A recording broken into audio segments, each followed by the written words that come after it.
My name is Daniel Thompson, and this is a true story of wife cheating that happened to me.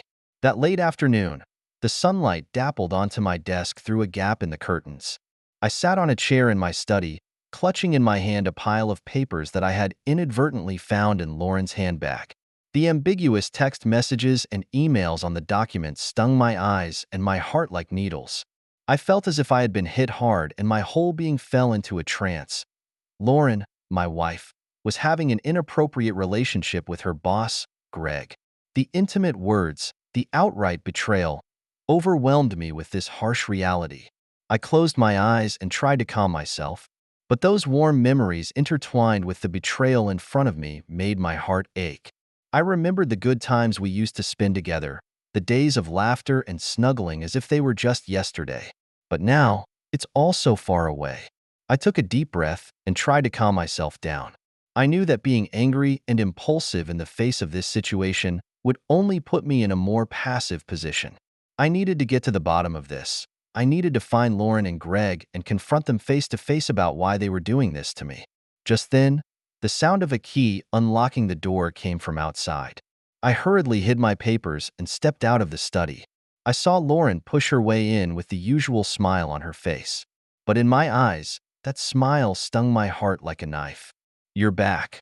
I tried to sound as calm as possible. "How was work today?" "Not too bad," she said easily.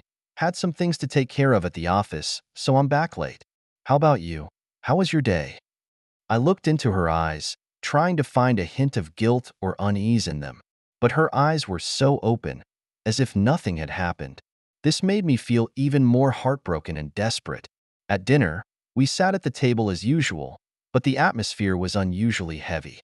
I ate in silence, my heart filled with doubt and anger, and she seemed to sense something, glancing at me from time to time with a flicker of uneasiness in her eyes. "We need to talk to each other," I said as I put down my chopsticks and looked her straight in the eye. She flinched slightly. "Talk about what?" "I found out about what's going on between you and Greg," I said bluntly, "and I want an explanation." Her face instantly turned pale. Why?" I interrupted. "We used to love each other so much. Why are you doing this to me?" She grimaced as she spoke. "I'm sorry, Daniel. I know this is a shock to you, but something did happen between me and Greg that shouldn't have." I felt my heart bleed. "So what do you plan to do? Divorce?" I spit out the words with difficulty. She nodded her head in an unusually calm manner, as if she had been ready for this for a long time. "Yes, Daniel, I think we should get a divorce." Her voice was firm. I felt a wave of dizziness and powerlessness come over me, but managed to brace myself and stand up. "Well, since you've already made your decision a long time ago, let's get a divorce." After saying these words, I turned around and left the restaurant, locking myself into the study. At that moment, I felt unprecedented heartache and despair, as if the whole world had abandoned me, and my heart was filled with incomparable hatred at this moment. Ever since the day I found out Lauren had filed for divorce, my life has been in turmoil and darkness. I had thought our marriage was indestructible, but I didn't realize it was full of holes long ago. And to add to my heartache, they had even teamed up to threaten me, trying to make me suffer through it all in silence. That night, when Lauren came home from work, there was an unusual amount of tension between us. She sat on the couch and looked at me with an expressionless face, while I had mixed feelings inside. I knew that what was coming would come. "Daniel, we still need to talk." Lauren finally broke the silence. I looked at her coldly. "What else is there to talk about? Haven't you already decided to get a divorce?" She took a deep breath. "It happened and I can't undo it, but I think we can try to minimize the damage." "Minimize?" I laughed bitterly. "Do you think that's even possible?" Just then, Greg suddenly appeared at our door. He walked in and sat down next to Lauren in a dignified manner. I looked at them, anger burning in my heart.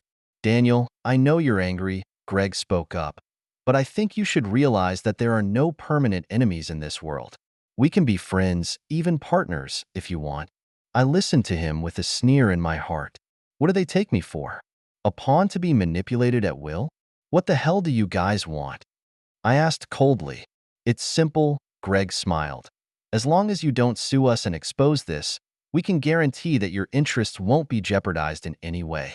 Moreover, your position in the company will be more secure." I looked at them with despair in my heart. They were actually trying to threaten me in this way to get me to give up pursuing them. But how could I just give in like that? What if I don't say yes? I asked through clenched teeth. Greg's face immediately turned grim. "If you don't agree, then we will have to take some necessary measures. You should know that we have the ability to make you lose everything you have now." A wave of fear ran through me as I listened to his words. But I knew I couldn't just give in. I looked at them and took a deep breath. "You will regret this." With those words, I turned and left the house. I knew that the fight had just begun and that I had to fight for my future and Emily's. Walking the streets at night, I felt more alone and desperate than ever. I used to think I had a happy family and a wife who loved me, but now it seems like it was all an illusion. Lauren and Greg's betrayal has made me so skeptical of the world that I don't know what else I can believe in. At the same time, I began to feel fearful. Greg's threats made me realize that I could lose everything I had now. My job, my house, even Emily. That I couldn't imagine my life when I had nothing. The despair and helplessness was suffocating. However, in desperation, I also began to feel extreme anger and defiance. I was not willing to be at their mercy like this. I was going to fight for a fair future for myself and Emily, and I was not going to let these betrayers of my marriage get away with it.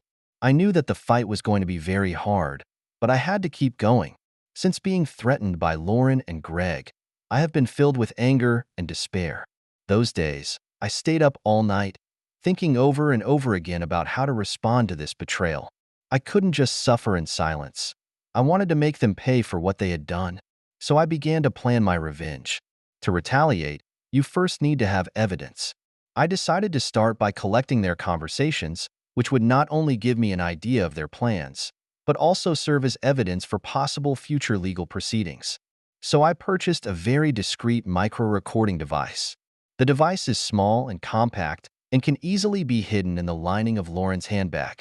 I chose a day when she was out of the house and carefully placed the recording device in her bag when she wasn't looking. I knew that she met with Greg on a daily basis and that the bag was something she often carried with her when she was out and about. After placing the recording equipment, I began the long wait. Each day, I anxiously awaited for the equipment to record the conversation between them. Every time Lauren left the house, I would say a silent prayer that something would come out of it this time. A few days later, I finally got my chance. Lauren and Greg were on a date at a cafe while I waited nervously at home. When Lauren came home, I quickly took the recording device out of her bag when she wasn't looking. I couldn't wait to play back the recording and hear the conversation between them. Greg was talking about how to further control me, while Lauren chimed in. I heard their jeers and their dismissive tone toward me. Anger burned in me, but I knew that now was not the time. I needed more evidence, and more than that, I needed a perfect plan to make them pay. So I continued to be patient and continued to collect evidence. Every time I heard their conversations, it strengthened my resolve to take revenge. I began to formulate a detailed plan, considering every possible scenario. I want them to know that there is a price to pay for betraying me. During that time, I became incredibly calm and rational. I knew that the only way to make a perfect plan was to keep a clear head. Every day I thought about how I would carry out my revenge and how I would make Lauren and Greg pay for their betrayal. At the same time, I began to pay more attention to Emily, and I knew that this fight was not just about my feud with Lauren and Greg, but also about my responsibility as a father. I want to provide a stable living environment for Emily so that she can stay away from this dispute. In the process of planning my revenge, I realized that this fight could have a profound effect on me. I began to reflect on my behavior, pondering whether it was really worth it. But every time I thought about their betrayal and threats, I renewed my resolve. I'm going to show them that I'm not to be messed with. Finally, after gathering enough evidence, I started working on my revenge plan. I decided to use an extreme way to make them pay for what they had done. Although my heart was full of contradictions and struggles, I knew that this was the only choice I could make. Before acting, I played back those recordings again. Listening to their conversations, the anger in my heart was once again ignited. I knew clearly that there was no turning back once this retaliation had begun. but I was ready to fight for my dignity and rights regardless of the outcome. From the moment I decided to plot my revenge, I knew I was on a path of no return. It was a time of conflict and struggle, but every time I thought about Lauren and Greg's betrayal, I strengthened my resolve. Finally, I waited for an opportunity. That day, Lauren told me she was going to a party one night and Greg would be there. I was overjoyed and knew this was the perfect time to exact my revenge. After Lauren left the house, I acted quickly. I went into the kitchen and found Lauren's usual cream-making equipment. I knew she had a keen interest in cooking, and this particular cream-making equipment was a recent purchase that she used to make all sorts of delicious creamy treats. I stood in front of the device and took a deep breath, trying to calm my excitement. Then, I pulled a small bottle from my pocket containing the deadly toxin I had prepared in advance. This toxin, which I have carefully selected, is colorless, odorless, and will not be noticed for a short period of time. However, it will slowly accumulate in the body and eventually lead to death. I know that such behavior is extremely dangerous and illegal, but I couldn't care less anymore. I carefully opened the lid of the cream-making device and poured the toxin into the cream ingredients in the device. Then, I recovered the lid and made sure everything was back in place. Next, there was the waiting. Waiting for Lauren and Greg to taste that poisonous cream. Waiting for the toxins to slowly build up in their bodies. Waiting for them to finally die. I don't know how I made it through that night, my heart hanging in the air, both nervous and scared. But when I received word that Lauren and Greg had suddenly fallen ill at the party and were rushed to the hospital, I knew my plan had worked. At that moment, I did not feel the joy of victory, but an indescribable heaviness. I looked out the window at the dark night sky, my heart mixed feelings. I knew that I had embarked on a road from which there was no turning back. In the days that followed, I followed the news from the hospital closely. I heard that Lauren and Greg's condition had deteriorated dramatically and that the doctors were at their wits' end. I felt both relief and deep guilt in my heart. Finally, early one morning, I received a call from the hospital. Lauren and Greg had passed away. I hung up the phone and sat on the couch, an unnameable wave of emotions welling up in me. Retaliation was successful, but I didn't feel happy. Instead, I felt a deep emptiness and loss. I looked out the window at the sunshine, but my heart was filled with darkness. I know that my behavior is unforgivable. I had not only taken away 2 lives, but I had also destroyed my own future. But I couldn't control the anger and despair I felt inside. I couldn't bear their betrayal and threats. After Lauren and Greg's deaths, I thought I would feel relief, but what followed was a deep emptiness and endless fear. The police quickly became involved in the investigation and I became a key suspect.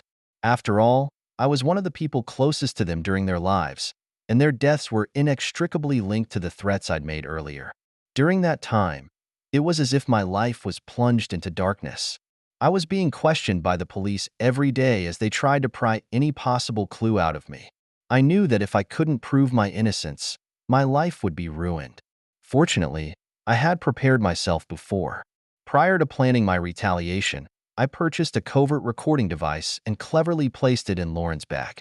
I had originally just wanted to collect some of her conversations with Greg as evidence, just in case. Little did I know that these recordings would now be my saving grace. The recordings clearly document Lauren and Greg's threats against me and their infidelities and conspiracies against me. Each conversation was like a sharp knife stabbing into my heart, but now, these recordings are my best defense. My attorney is a savvy and capable man who understands the importance of these recordings. He carefully organized the recordings and skillfully incorporated them into my defense strategy. In court, he defended me with great passion, using the recordings as hard evidence that I had acted in self-defense. During the trial, I was so nervous that I was sweating. I could feel my heart beating faster whenever the prosecutor asked pointed questions. But my attorney always skillfully defused the crisis by using those recordings to refute the prosecutor's accusations. Eventually, after a long trial, the judge announced my acquittal. At that moment, it was as if I had broken free from hell and returned to earth. I took a deep breath and felt an unprecedented ease and freedom. Although I know that my behavior is not honorable and can even be described as despicable, I also understand that I was forced to take this path. Now, I just want to cherish this opportunity to be reborn and create a new future for myself and Emily. The moment I left the courtroom, I felt the strange stares of the people around me. I knew they were full of contempt and resentment towards me, but I had no time to care about that anymore. I just wanted to leave this suffocating place as soon as possible and start my new life. I returned home and looked at Emily's sleeping face with guilt and remorse. I knew that my behavior had caused her irreparable harm, but I also knew that I couldn't keep dwelling on the past. I need to pick myself up and provide her with a stable and happy home environment. After that nightmare-like self-defense, I took a deep breath as if I could expel all that heavy past from my body. Even though I was legally cleared for the time being, the torment of my mind was far from over. Whenever it was late at night, the shadows of Lauren and Greg would surface before my eyes, preventing me from sleeping peacefully. But no matter what, I had to move on for Emily's sake. Greg's law firm surprised me with an olive branch of settlement after the fiasco. I suspect that they probably also recognized that no one was really winning in this fiasco. After all, their company had lost two key people, and it was certainly a huge blow to their business. They desperately need to stabilize internally to avoid further losses. When I stepped into the spacious conference room, facing the rows and rows of company executives with serious faces, my heart was unusually calm. I knew that this negotiation was not only about my future, but also about Emily's future. Negotiations began, and the representative of the other side spoke first, his tone revealing a hint of sincerity. "Mr. Daniel, we are deeply sorry for what happened. We understand that this tragedy has brought irreparable harm to you and your family. As a company, we are willing to take some responsibility for this and provide corresponding financial compensation." I nodded silently and didn't say anything. At this point in time, any words seemed so pale and powerless. My heart was filled with complex emotions: anger, sadness, disappointment. But more than anything else, I was worried about Emily's future. The negotiations that followed went relatively smoothly. We both had several negotiations and discussions about the amount of compensation. I firmly laid out for them the future security that Emily and I needed and the far-reaching impact that this tragedy has had on us. In the end, we reached a mutually acceptable amount of compensation. This money, for me, is not only financial compensation, but also the startup capital for a new life for Emily and me. It meant that we could start a brand new life away from this city, full of painful memories. The moment I received the settlement, I felt a sense of relief that I had never felt before. The money didn't just mean financial freedom. It was the beginning of a new life for Emily and me. We could pursue dreams that were once out of our reach because of all the constraints. The night after the negotiations, I sat alone on the balcony of my new home and gazed at the stars. I knew deep down that I couldn't change my past, but I also realized that I couldn't let the shadows of the past bind me to move forward. For Emily's sake, and for our own, we must face the future with courage. So, I started working on planning our new life. After receiving that settlement, I was finally able to start a new life for myself and Emily. I used that money to buy a cozy little house in a quiet neighborhood and moved in with Emily. I thought that this would be our new beginning, a place where we could live in peace. On moving day, Emily ran around excitedly, exploring every corner of her new home. I looked at her happy face and my heart was filled with hope. Maybe this new home can really bring us a new beginning. I try to make my home as cozy and comfortable as possible, hoping Emily will feel at home here. I prepared a pink bedroom for her with posters of her favorite cartoon characters on the wall and her favorite quilt on the bed. I think such an environment should make her feel at ease and happy. On our first night in our new home, we sat together on the couch in the living room, watching TV and enjoying this new family time. Emily leaned close to me, and I could feel her dependence and trust. I knew that I had to work harder for her and for our future. Over the next few days, I started trying to be a better father. I did homework with Emily, took her for walks in the park, and watched movies with her. Our relationship was getting a little bit closer, and I could feel her reliance and trust in me growing. At the same time, I started to pay attention to my own life and health. I knew that I could only take better care of Emily if I was in good health, and I started to go to the gym regularly, keep a good routine, and try to look as refreshed and young as possible. I also started trying to reach out to people in my community and build good relationships with them. I participated in volunteer activities in the community to help those in need. I found that this life made me feel fulfilled and meaningful. Although the beginning of our new life has been a little tough, I know we are getting used to this new environment and Emily is settling into her new school and life. She is making new friends and enjoying this new phase of her life. Watching Emily grow happily in her new life fills my heart with gratitude and fulfillment.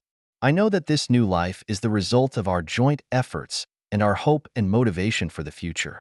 However, the new life was not all smooth sailing. Sometimes I would wake up late at night with nightmares of the past, those memories of Lauren and Greg coming back like a tidal wave that took my breath away. But every now and then, I remember Emily's smile, and that's what keeps me going. I have to be strong for Emily. I have to set a good example for her and show her that no matter what difficulties we can face them with courage and overcome them. As time went by, we gradually integrated into our new neighborhood. Our neighbors were friendly and invited us to participate in community events, and Emily found her place in her new school, where she got better grades and made several close friends. And I, too, found my niche in this new environment. I became involved in some volunteer work in the community, helping those in need. It was late at night, and I was sitting alone in the study of my new home, the moonlight from the window spilling onto the desk and illuminating the photo in my hand. It was a picture of Emily when she was a little girl. She smiled so brightly, so carefree. Looking at her smile, the guilt and self-blame in my heart came like a tidal wave. Yes, I succeeded in getting back at those who betrayed me.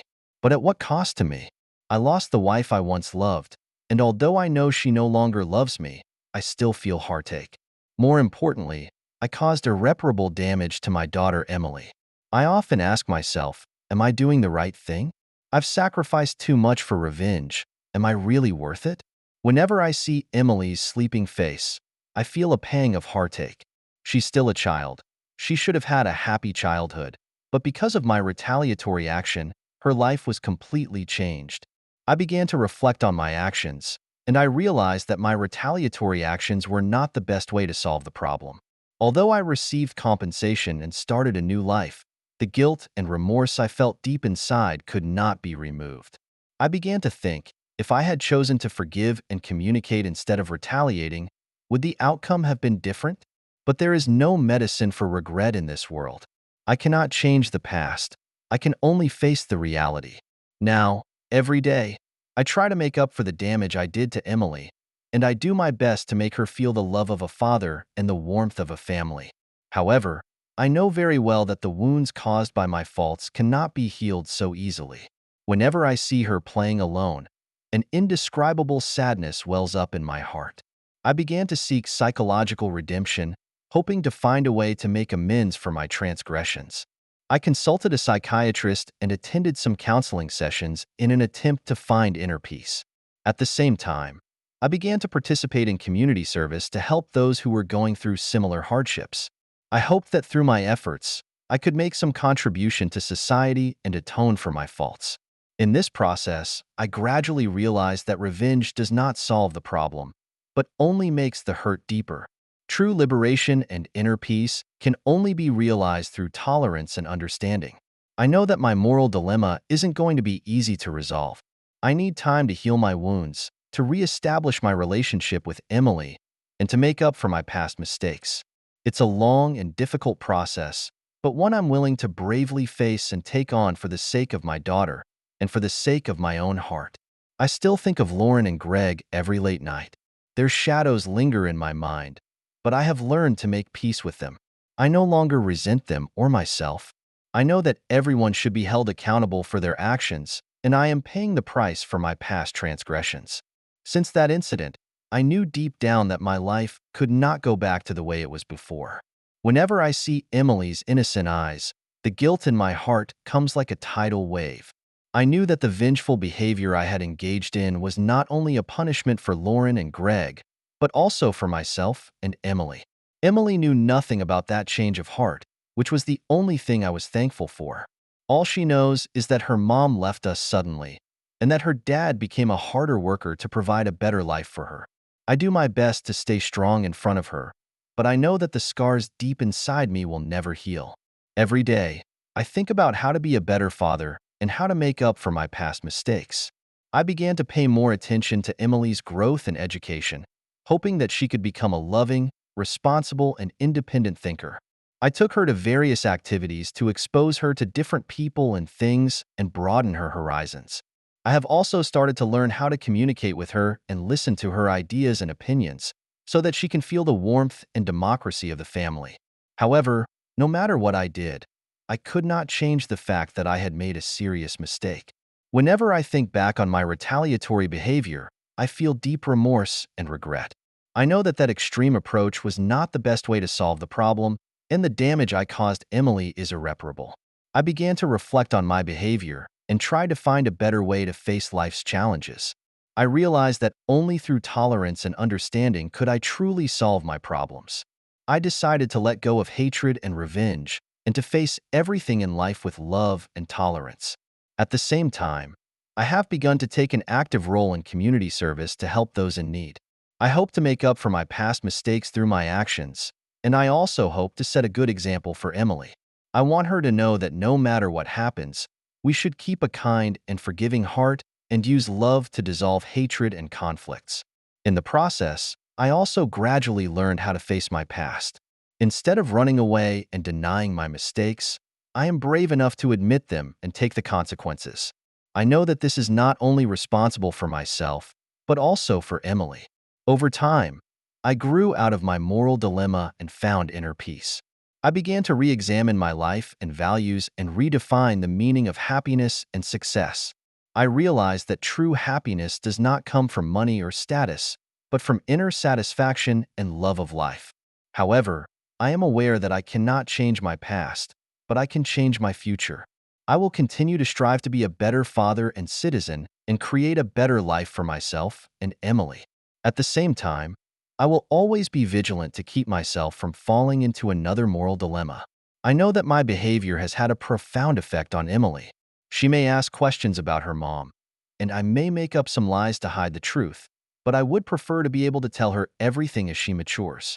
I hope she understands my pain and struggle, and I hope she learns to appreciate life and love from it.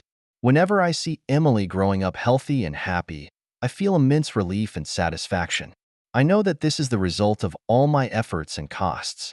I also know that no matter what challenges and difficulties I will face in the future, I will face them bravely and bear the consequences, because I have found inner peace and courage, as well as the meaning and value of life.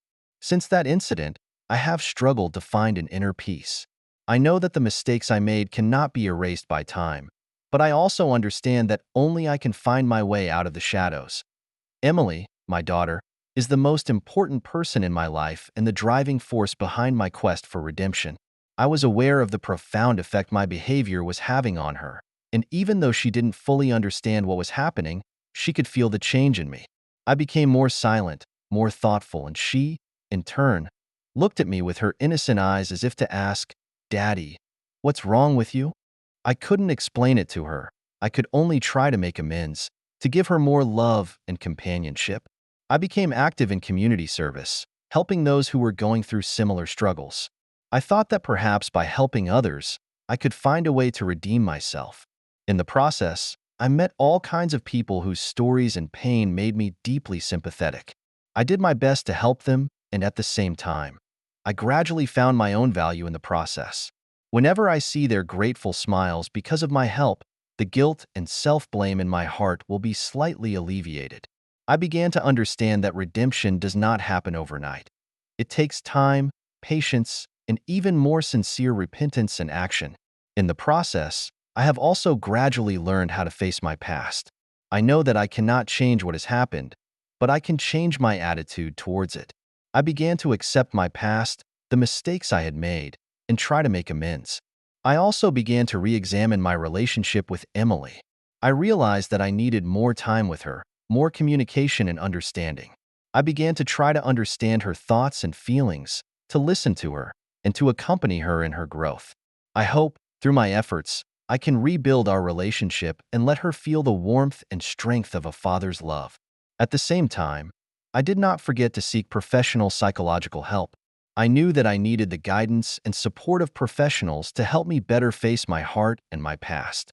In the process of counseling, I gradually learned how to deal with my emotions and stress and how to better face the challenges of life. Time passed slowly, and I gradually found inner peace. I began to understand that redemption is not an easy thing. It takes time, effort, and perseverance. But I also believe that as long as I sincerely repent and make amends for my mistakes and strive to become a better person, I will be able to find my own path to redemption. Now, when I look back on that dark time in my past, I no longer feel fear and avoidance. I know that it was a part of my life and a necessary part of my growth. I also begin to cherish my life and the people around me now, especially Emily, who is the sunshine and hope in my life, and my motivation and courage to move forward. I will continue to work hard to find redemption and forgiveness, not just for myself, but for Emily and those I have helped. I hope that through my experiences and actions I can influence and change more people so that they too can find their own path to redemption. In this process, I have gradually found my own value and meaning. I began to understand that the true meaning of life does not lie in the pursuit of material wealth and status, but in the inner peace and satisfaction. I also began to learn to cherish every moment and the people around me, to treat the world with love and kindness. In conclusion, I would like to say that redemption is not an easy thing, but it is a necessary path for our growth and progress. Only through sincere repentance and action can we find our own path to redemption. Can we truly let go of the baggage of the past and bravely face the challenges and hopes of the future. In the silence of the late night, I often think back to those days in the past, those moments when I had made mistakes. Whenever this happens, I say a silent prayer that those I have hurt will forgive me and that I will be redeemed in my heart. I am no longer running away, no longer in denial. I am willing to take on my past, to take on all that pain and remorse. Because I know that only in this way can I truly move into the future and truly embrace my new life. In the process, I learned to cherish my present life more, to understand and tolerate others, and to resolve hatred and conflicts with love. I have also begun to use my actions to influence and change the people around me, so that they can feel the power of love and warmth. I know that I still have a long road to redemption, but I will keep going until I find inner peace and forgiveness. I also believe that in the process, I will become stronger and more mature, and will become a better person, a father more worthy of Emily's respect and love. Thank you for taking the time to listen to today's story. If you enjoyed it, please like and subscribe if you haven't already. If you have a story to share about your own or someone else's experience, please feel free to contact me. Take care.